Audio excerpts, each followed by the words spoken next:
Hey, my daughter Grace already showed you how to eat the leaves. Now I want to show you how to get to the heart. This one I'm going to break in half right here and pull out the leaves.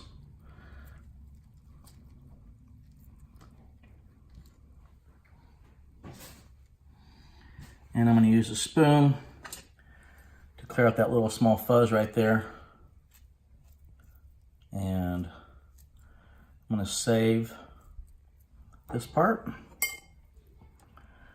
Get that choke out of there. That's the actual choke, that fuzz there.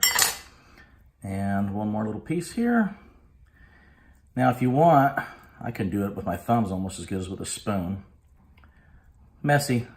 All right, so when you are done eating the leaves, you can eat the heart, but I'm gonna save this heart here to be used in another dish later in the week. So I'm just gonna cut it into little pieces here, and we'll save it, and I will show you the recipe in a few days.